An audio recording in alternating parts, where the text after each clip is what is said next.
The Cold War was basically a fever dream. For 40 years, the US and Soviet Union acted like two paranoid roommates with nuclear buttons. They didn't fight directly, because that would make sense. Instead, they competed to see who could fund the dumbest science project with the most confidence and the least adult supervision. While the world feared atomic annihilation, these superpowers were out here building spy cats, training psychic dolphins, and inventing cultural warfare using abstract art that looked like a sneeze. This wasn't a war, this was performance anxiety with missiles. Let's dive into 10 Cold War moments so weird, so clever, and so dumb you'll wonder how humanity didn't trip over its own shoelaces and land in a radioactive crater. 1. Ice Fortress powered by a nuke. Project Iceworm was America's secret plan to stick nuclear missiles under Greenland's ice sheet, because clearly, nothing could go wrong with hiding weapons of mass destruction in a moving glacier. They built Camp Century, a nuke-powered, self-contained base with labs, dorms, a chapel, and about zero structural integrity. Fun twist, no one told Denmark, who technically owned Greenland. Also, ice moves, slowly, yes, but also destructively. The tunnels began to warp, collapse, and break apart like your uncle's above-ground pool after one margarita too many. The US bailed and left behind nuclear waste, sealed in now melting ice. If we're lucky, it'll stay buried. If not, congratulations to the future on inheriting mutant Arctic wildlife and glow-in-the-dark reindeer. 2. Operation Acoustic Kitty. The CIA spent millions developing a spy cat. Not a metaphorical one, a literal cat. They surgically implanted a microphone, transmitter, and antenna inside one poor feline and expected it to stroll into Soviet embassies and collect intel like some kind of fluffy James Bond. The first mission ended 5 seconds after launch, when the cat ran into traffic and became feline linguine. That was the entire field test. The cat did not spy. It did not survive, but it did perfectly summarize US intelligence spending priorities. Rather than admitting this was an unhinged idea from the start, the CIA buried the project in reports and quietly moved on. Moral of the story: cats don't work for anyone. Not even the CIA. Especially not the CIA. 3. Soviet Psychic Dolphin Army. The Soviet Union trained dolphins to detect underwater mines and attack enemy divers, which sounds reasonable until they decided that dolphins could also be trained in mind control. Yes, mind control, with sonar, because Cold War science was basically Mad Libs with funding. They believed dolphin sonar could influence the human brain, change thoughts, disrupt decision-making, and possibly even read minds. What it actually did was confuse dolphins and waste a lot of fish. But the program ran for years, because in Soviet science, disappointment is just a phase. When the USSR collapsed, some of the dolphins mysteriously disappeared. Theories say they were sold to Iran, or defected, or opened a spa in Crimea. Wherever they went, they're out there, watching, judging, probably not psychic, but definitely still salty. 4. Project A119 blow up the moon. In the 1950s, the US Air Force seriously considered nuking the moon.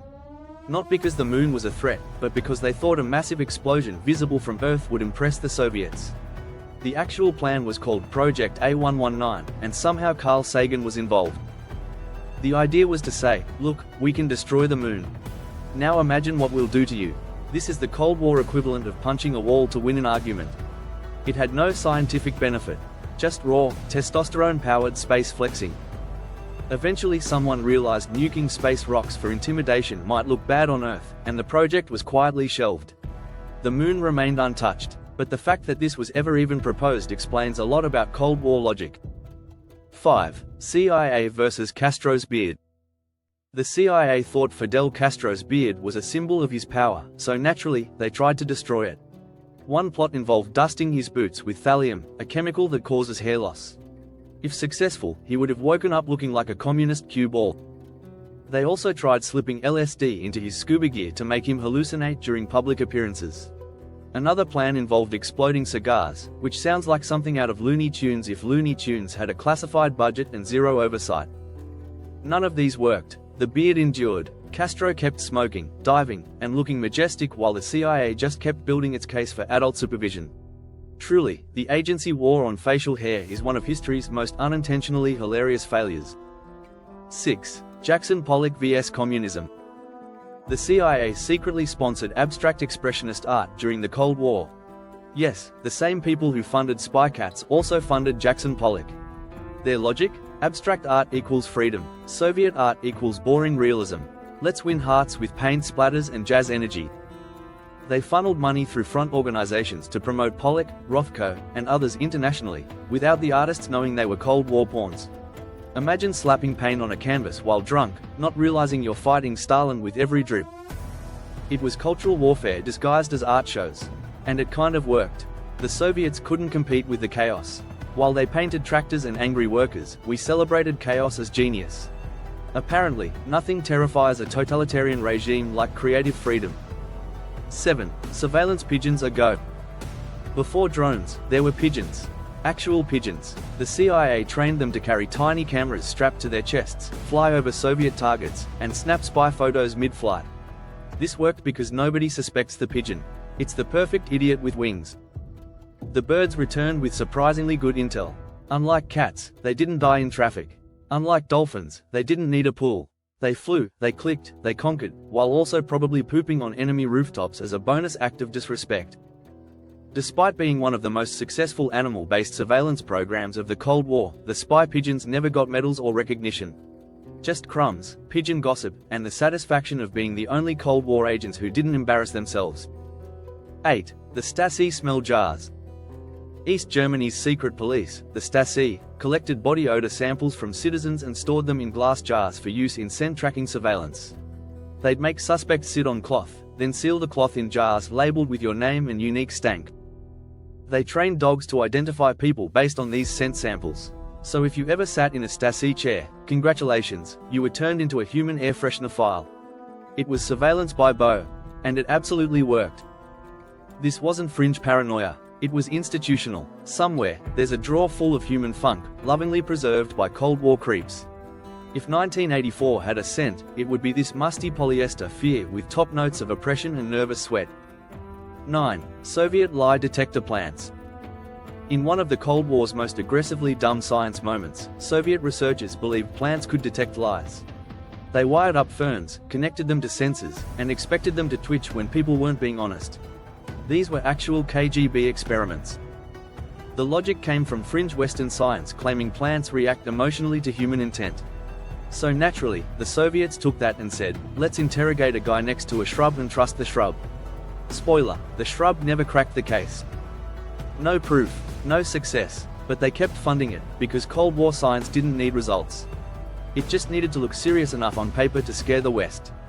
And nothing's more serious than a geranium with clearance and a grudge. 10. Bone Records jazz on a ribcage. When the Soviets banned Western music, rebels started etching bootleg records onto used X-ray films from hospitals. You could literally hear forbidden jazz pressed onto someone's broken femur. They called them bone records, and they were illegal, lo-fi, and totally metal. They were made in underground labs using modified machines and sold in dark alleys. The quality was garbage, but the message was loud. You can ban Elvis, but you can't stop a determined hip joint from rocking out. These skeleton songs were portable rebellion. Imagine spinning Chuck Berry on your grandmother's chest X-ray. It was dangerous, brilliant, and extremely Cold War. Because when freedom of expression dies, rebels find a way to dance on your X-rays. Conclusion: the world was saved by idiots. The Cold War could have ended in fire. Instead, it ended in art, poop pigeons, beard chemicals, and dolphin psychics. Humanity flirted with extinction, and then tripped over a cat wearing a microphone. It was a cocktail of paranoia, pettiness, and proud stupidity. We didn't survive because we were smart. We survived because no one could out-crazy the other long enough to hit the button. And that, in its own beautiful disaster of a way, is why the world still spins. Not because we were brilliant, but because we were too busy interrogating houseplants. This is